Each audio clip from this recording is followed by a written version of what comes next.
Hey everyone, Golden Ninja 3000 here again. Today I'm on to part 3 of my LEGO City display setup, and this time I'm working on the train tracks. So sadly, I did not think about how 3 separate IKEA tables would not line up properly on just regular carpeting. So I had to go to Home Depot and buy like a giant piece of basically fake wood, get it cut to size, and then put it underneath the tables so that now they're more evenly lined up. The lighting here is not the best, especially because it's kind of a rainy day, but now they're much more even, which is going to be a lot better for, like putting down my modular buildings and everything. The other thing that this allows me to do is that it gives me display space underneath. I don't know what I'm going to do there yet, especially because my dog comes in this room a lot, because this is where my mom works when I'm not at home. So whatever display I put here is going to have to be something that he can't accidentally destroy. But you can see I've moved my modular buildings up onto that shelf, and I think they look really, really nice there, but I just don't want to keep them like tucked out of reach like forever, so I am going to keep them in my city, and then everything else for the city is sitting here along with all the new sets from the haul I just filmed. But this video probably isn't going up for quite a while because I want to do a lot of work on my city before I put out this next video. So here's everything all set up on the new tables. You can see that under there right now, I've just crammed all of the sets that I haven't built yet, which is quite a lot. I've got a ton of stuff to build and I'm really excited to do that. But in the meantime, I do want to start setting up the city. So I'm working on the train tracks. I wanted an elevated track because I wanted it to go over this Web Warriors bridge set. Now the problem is I didn't like the heights that I was working with, and I actually didn't buy enough pieces. So what I've done is I've created an incline. Thanks to some helpful YouTube videos, I've got it on a 2-plate incline, and you just attach like the different heights in the middle so that the edges can flex a bit. So this is technically an illegal connection, which kind of bothers me a little bit, but I really want an incline, so I don't care that much. And you can see I've got the 2018 passenger train set here, and that will just run across the bridge and go around that curve. I don't have it hooked up to the remote right now, and I don't really want to use the remote in case it goes off the curve. But you can see the only problem with this is that it does hit the edge of the bridge right there.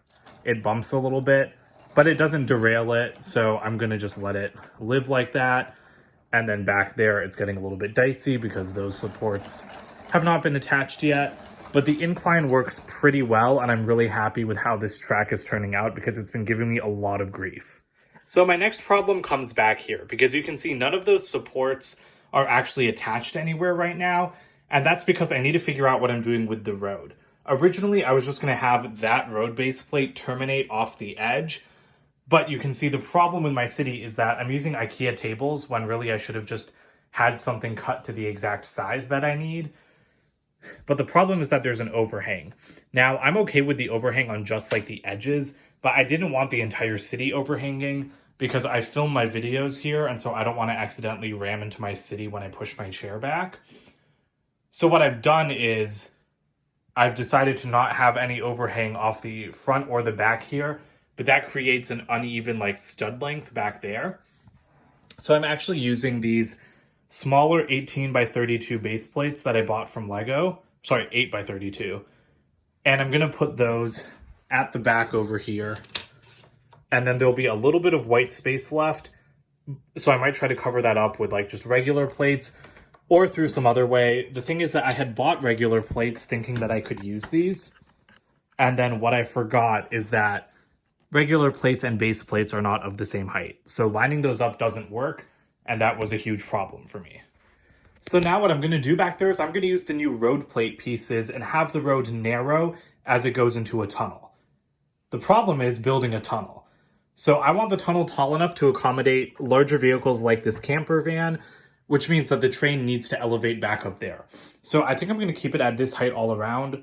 So then it dips down to go over the bridge, and then on the bridge it starts rising up again. And you will notice I did actually have to modify the bridge. I raised it by 2 bricks right here to be able to accommodate that, to accommodate the track lifting up.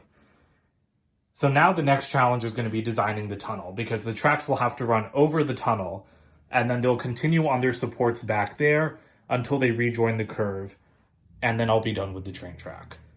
As for the rest of the city, what you're seeing is basically the layout I'm going to be working with.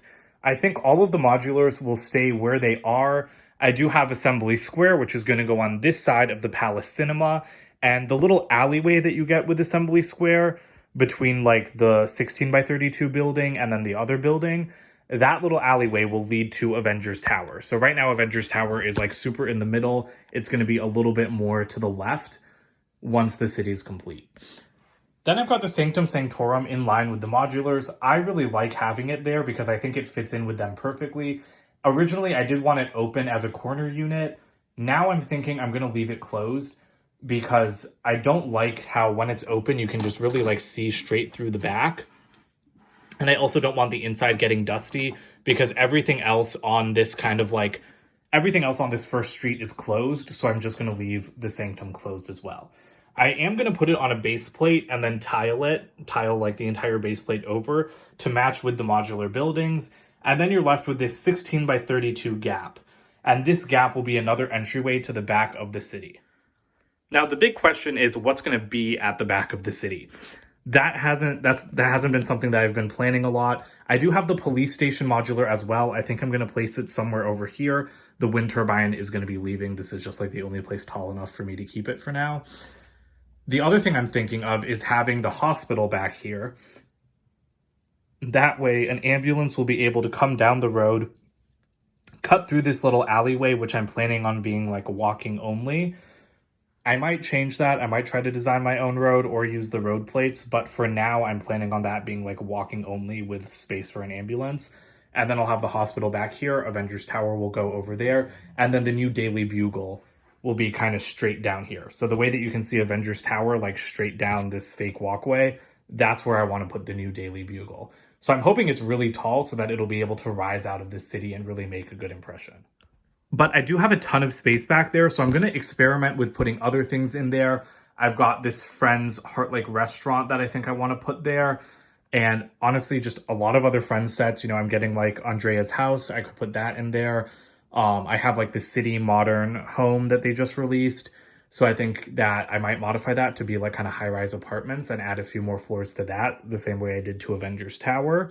Or I might even put my old Daily Bugle in there because I do want to modify that and add some more floors to it. So maybe I'll just have 2 Daily Bugles.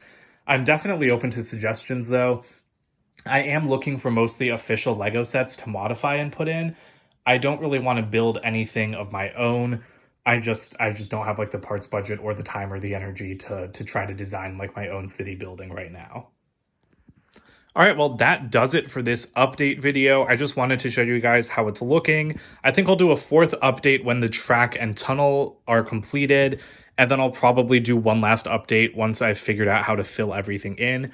So I'd say expect update number 4 around the middle of June, depending on when the Daily Bugle is released, because I will want to build that and place it in my city before I do any kind of update number 4. But yeah, I'm definitely looking for suggestions. I might put like Arkham Asylum back there or something. There's a lot of different things that I could put. But I do really want to have like City Life. Definitely the little Lego store modular, the $20 one that came out a few years ago. That is for sure going to find a place in my city. But that's it for today. So don't forget to comment, like, and subscribe. And I will see you guys with more videos soon. Bye for now.